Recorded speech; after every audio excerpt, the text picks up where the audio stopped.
माननीय मुख्यमंत्री महोदय के कुशल नेतृत्व ने सबको असंभव को संभव करने का बल और साहस दिया है।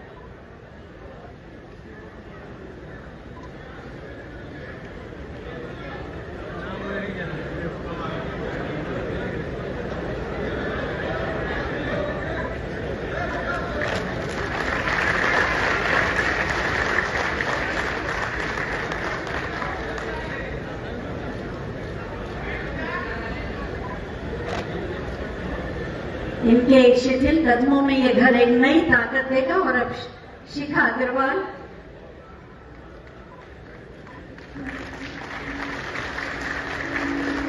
इन्हें एक नया आत्मविश्वास और जीवन पर आगे बढ़ने की एक नई ऊर्जा दे रहा है ये घर। सचिन कुमार सिंह,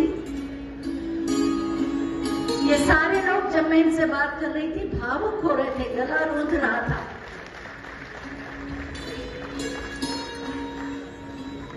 सुमन गुप्ता आवंटन पत्र और गृह प्रवेश की सामग्री और माननीय मुख्यमंत्री महोदय का आशीर्वाद और साथ।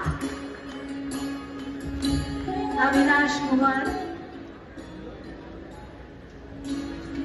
तालियां बजती रहे तो इस संगीत की भी जरूरत नहीं।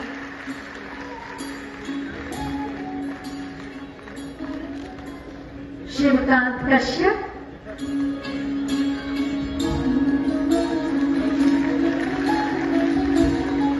मधु रानी,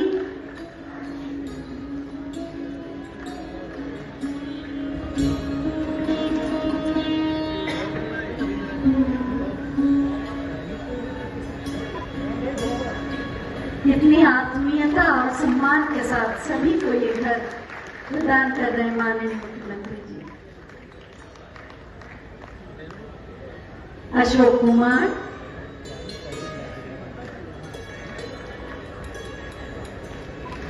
आवंटन पत्र और गृह प्रवेश की सामग्री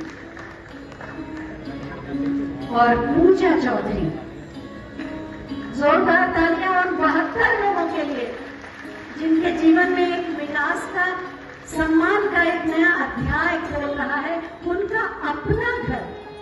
बहुत बहुत धन्यवाद माननीय आप सभी का। सांसद श्री ब्रजलाल जी, माननीय सांसद श्री संजय सेठ जी, लखनऊ की महापौर श्रीमती सुषमा खड़गवाल जी, माननीय विधायकगण डॉक्टर नीरज वोरा जी, श्री ओपी श्रीवास्तव जी, श्री योगेश शुक्ला जी, विधान परिषद के माननीय सदस्य श्री मुकेश शर्मा जी, इंजीनियर अवनीश कुमार सिंह जी, डॉक्टर लालजी प्रसाद निर्मल जी, श्री रामचंद्र प्रधान जी, श्री पवन सिंह चौहान जी, आज के इस समारोह में उपस्थित उत्तर प्रदेश सरकार के हमारे सभी वरिष्ठ अधिकारीगण,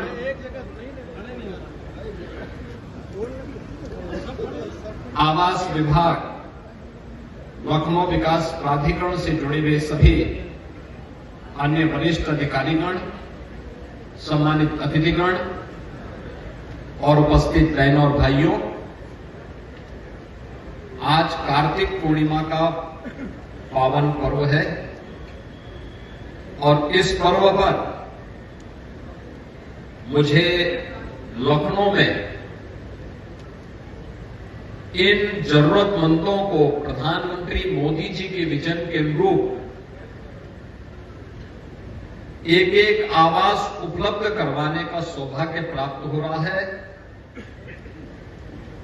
मैं कार्तिक पूर्णिमा की पूरे प्रदेश वासियों को हृदय से बधाई देते हुए, जो लाखों की संख्या में श्रद्धालु अलग अलग नदियों में, सरोवरों में स्नान कर रहे हैं, गढ़मुक्तेश्वर में, टिगरी में, सुख तीर्थ में, बदायूं में,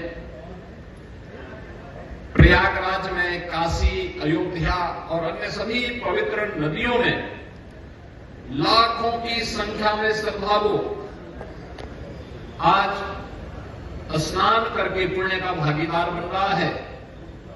और ये मेरा सौभाग्य है कि मैं इस अवसर पर लखनऊ में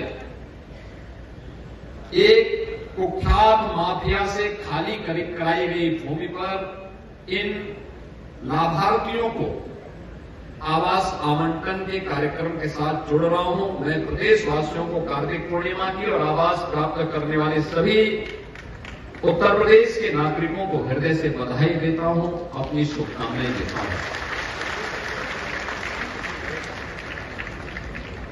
आज का एक कार्यक्रम केवल एक कार्यक्रम नहीं है, यह अपने आप में एक संदेश भी है कि अगर किसी गरीब की, किसी व्यापारी की, किसी सार्वजनिक संपत्ति की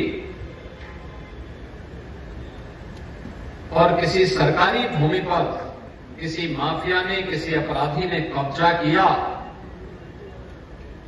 तो उसका यही हाल होगा जो यहां पर हम लोगों ने किया है और वही हाल होगा जो प्रयागराज में इससे पहले हम लोगों ने किया है। बहनों और भाइयों, ये लखनऊ की सबसे प्राइम लोकेशन है, सबसे प्राइम लोकेशन।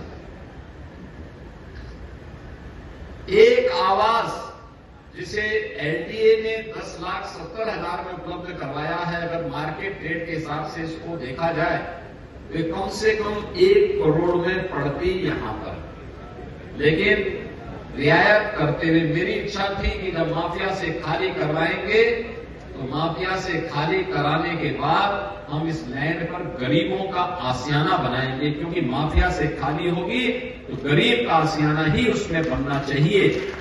और ये उन लोगों के लिए भी संदेश है जो लोग माफिया को अपना शागिर्द बनाते हैं, उनके कब्र में जाकर के फतिया पढ़ते हैं, उन माफिया को गले लगा करके गरीबों का शोषण करते हैं या करवाते रहे हैं। उत्तर प्रदेश में तो नहीं कर पाएंगे, उत्तर प्रदेश की जनता तो उनकी असलियत समझ चुकी है, इसलिए उनको जवाब देती है। लेकिन ये सभी जगहों के लिए बराबर लागू होता है। ये माफिया किसी के नहीं है, पेशेवर अपराधी किसी के नहीं है, ये हर गरीब का शोषण करते हैं, ये हर व्यापारी का अपहरण करके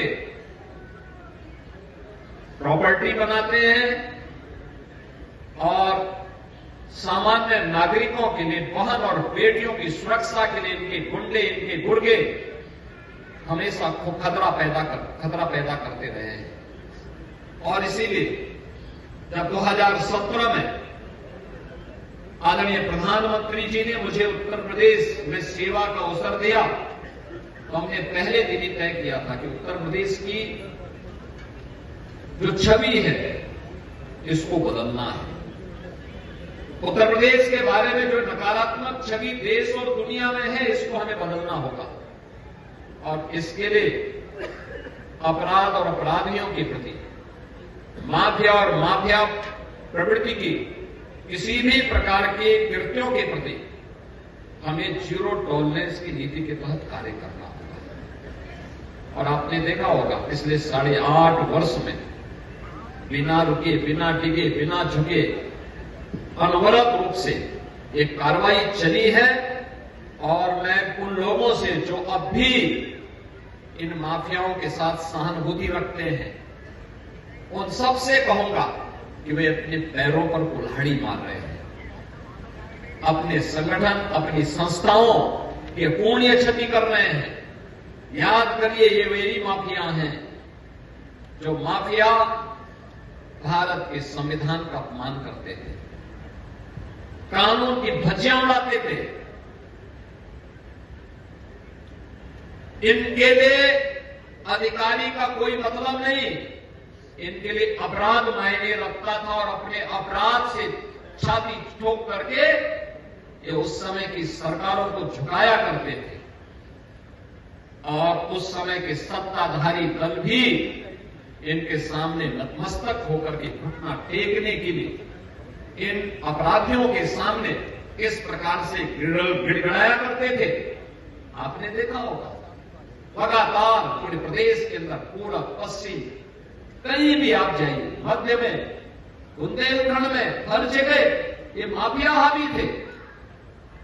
लेकिन इन माफिया को जब सरकार की जीरो टॉलरेंस की नीति के तहत कंट्रोल किया गया और जिस भाषा में वो समझता था उस भाषा में उसको समझाना प्रारंभ किया गया, आज उत्तर प्रदेश की कानून व्यवस्था एक मॉडल के रूप में जानी जा रही है।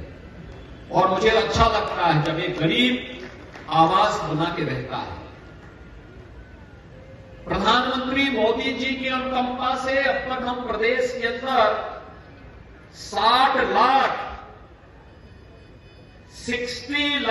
गरीबों को पिछले 8.5 वर्ष के अंदर एक आवास उपलब्ध करवाने में हमने सफलता प्राप्त कर दी।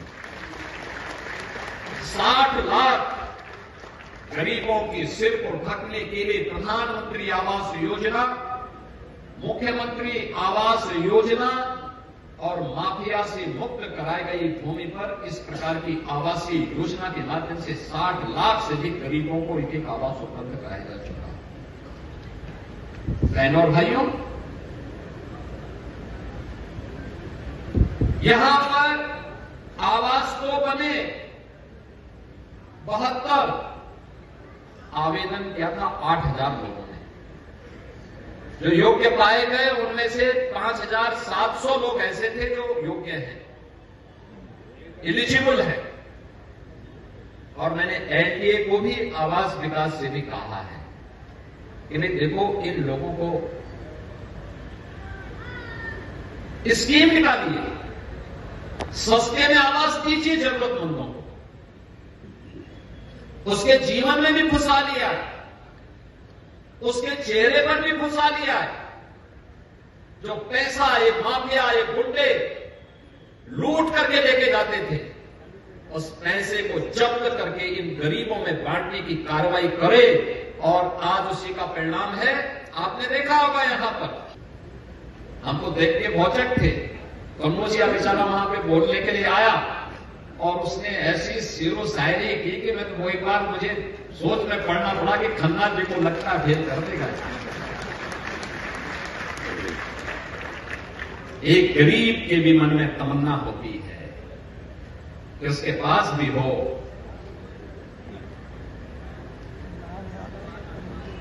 यानी उसके पास भी अपना घर हो। स्वाभाविक रूप से हर व्यक्ति को यह अधिकार है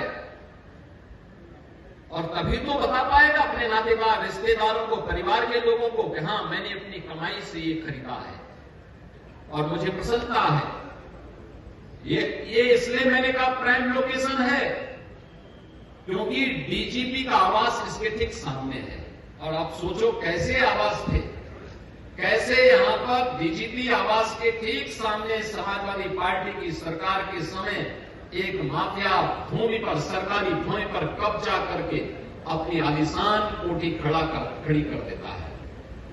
कोई पूछने वाला नहीं, कोई जांचने वाला नहीं, उनके गुर्गों को कोई रोकने वाला नहीं। और जब उस माफिया को गिरफ्त में लेना प्रारंभ किया तो उसको बचाने के लिए मैं देख करके दंग था, कैसे कैसे लोग उसको बचाने के लिए पैरोकार बन करके उसकी पैरवी करते हुए दिखाई दे रहे हैं। बहनों और भाइयों, समाज के विकास का सबसे बड़ा बैरियर है ये माफिया वृत्ति। समाज के लिए ये आपराधिक वृत्ति सबसे बड़ा कोड़ है। इसको अगर हम उखाड़ेंगे नहीं, ये उखड़ेगा नहीं, विकास नहीं हो सकता। और यही जो जीरो टॉलरेंस की नीति उत्तर प्रदेश के अंदर लागू की गई, आज उसके परिणाम सामने हैं। आज उत्तर प्रदेश जो बीमारू राज्य था, आज वह कोई भी व्यक्ति उत्तर प्रदेश का हो, देश का हो, दुनिया का हो, ये मान सकता है उत्तर प्रदेश अब यानी अनलिमिटेड पोटेंशियल का प्रदेश बन चुका है, यानी असीमित संभावनाओं वाला प्रदेश बन गया है। ये वही प्रदेश है जिस प्रदेश में दंगे होते थे, पर्व और त्योहार के पहले कर्फ्यू लग जाता था, अराजकता थी, बेटी और बहन असुरक्षित थी, व्यापारी अपना व्यापार नहीं बढ़ाता था, उद्यमी नया निवेश करने को तैयार नहीं था। और आज मैं कह सकता हूं कि भारत ही नहीं, दुनिया का हर बड़ा उद्यमी उत्तर प्रदेश के अंदर निवेश करने को तैयार है, हर बड़ा उद्यमी उत्तर प्रदेश के अंदर। और यही परिणाम है, हम लोगों ने पिछले 8 वर्ष के अंदर 15 लाख करोड़ रुपए से अधिक के निवेश के प्रस्ताव जमीनी धरातल पर उतारे हैं। 5 लाख करोड़ रुपए से अधिक के निवेश के प्रस्ताव हमारे पाइपलाइन में हैं, और हमें कुल प्रस्ताव जो प्राप्त हुए वो लगभग 45 लाख करोड़ रुपए के हुए हैं, जो हम लोगों ने जमीनी धरातल पर उतारने में सफलता पा। बहनों और भाइयों, आज इसीलिए मैं आप सबसे कहना चाहूंगा, ये निवेश हो रहा है तो उत्तर प्रदेश के नौजवानों को यूपी के अंदर ही कार्य मिल रहा है। आप याद करिए, जिन लोगों ने उत्तर प्रदेश को बदनाम किया, उत्तर प्रदेश को बीमारू बनाया, उत्तर प्रदेश को माफिया की गिरफ्त में लाया, ये वही लोग हैं जो जाति की राजनीति करते हैं, जाति के नाम पर समाज को बांटते हैं, तमाम बातों के आधार पर बांटने का काम करते हैं, जातीय संघर्ष करवाते हैं, जातीय नरसंहार करवाते हैं। और जब जातीय नरसंहार जब सत्ता से बेदखल कर दिए जाते हैं, तो सत्ता में रहते हुए माफियाओं को गले लगाते हैं, और सत्ता से बेदखल होते हैं तो माफिया की कब्र में जाकर के फतिया पड़ते हैं। उनकी संवेदना किसी गरीब के प्रति नहीं थी, किसी कमजोर के प्रति नहीं थी, किसी बहन बेटी के प्रति नहीं थी, उनकी संवेदना माफिया की प्रति थी। और माफिया वृत्ति को इन्होंने अपना पेशा बना करके प्रदेश में अराजकता पैदा की थी। लेकिन अब उत्तर प्रदेश में माफिया वृत्ति कभी नहीं पनप पाएगी। और यही कहने के लिए मैं आज आपके बीच में आया हूं। बहनों और भाइयों, आवास के सामने एकता वन भी बना है।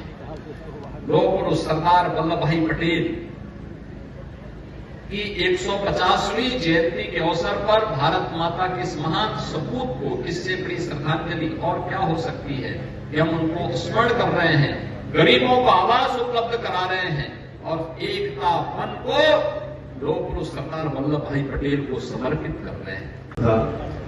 अधिकारीगण, मेरे समक्ष उपस्थित सभी सम्मानित बहनों और भाइयों, आज का ये विशेष कार्यक्रम एक अत्यंत प्रेरणा देने वाला और संपूर्ण उत्तर प्रदेश और भारतवर्ष को एक संदेश देने वाला कार्यक्रम है। आप सबको जानकारी है कि किस तरह से उत्तर प्रदेश में माफिया राज चलता था जब इंडी गठबंधन की सरकार थी, या इंडी गठबंधन के किसी एक सेक्शन की सरकार थी। आपको शायद जानकारी हो कि जिस माफिया के से ये जमीन खाली कराई गई, उसको पिछली सरकार ने पंजाब में उसको विशेष पंजाब सरकार का एक विशेष मेहमान बनाकर भेजा गया था, क्योंकि यहां पर तो उत्तर प्रदेश में जेल में ऐसी स्थिति नहीं थी, लेकिन पंजाब भेजा गया था ताकि उसको विशेष सुविधा मिले।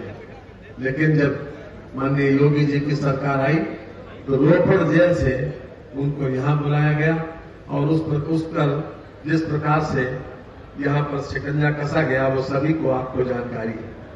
ये स्थान कभी को उस माफिया के कब्जे में था, और आज मैं समझता हूं कि ये उन लोगों को की जरूरत थी कि जिनके पास अपना मकान नहीं था। ऐसे 72 फ्लैट्स उनसे जमीन खाली करके यहां पर बनाए गए, और आज खास तौर से उन लोगों को चाबी भी सुपुर्द की जाएगी।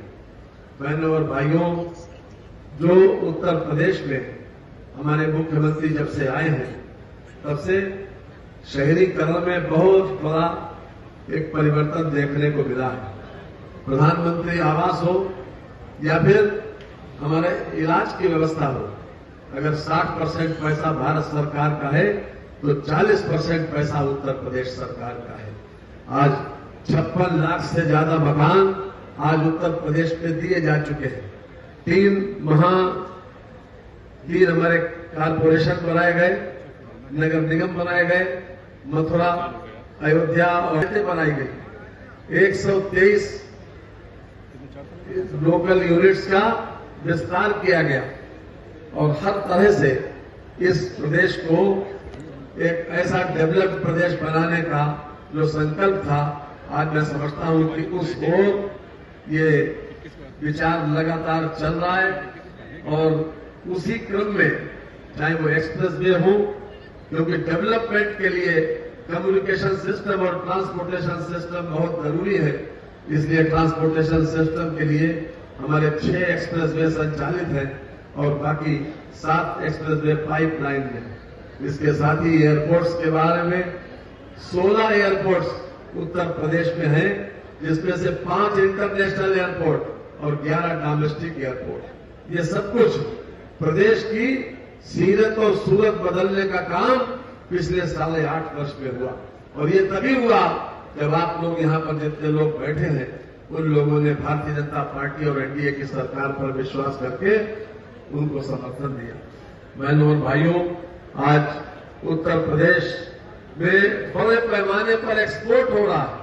लोग कभी कल्पना नहीं कर सकते थे, जिसकी आज 2 लाख करोड़ रुपए का एक्सपोर्ट उत्तर प्रदेश में हो रहा है। और खासतौर से हमारे युवकों के लिए 5 लाख रुपए का ऐसा ऋण दिया जा रहा है जिस पर न तो ब्याज है और न ही जिसकी गारंटी है।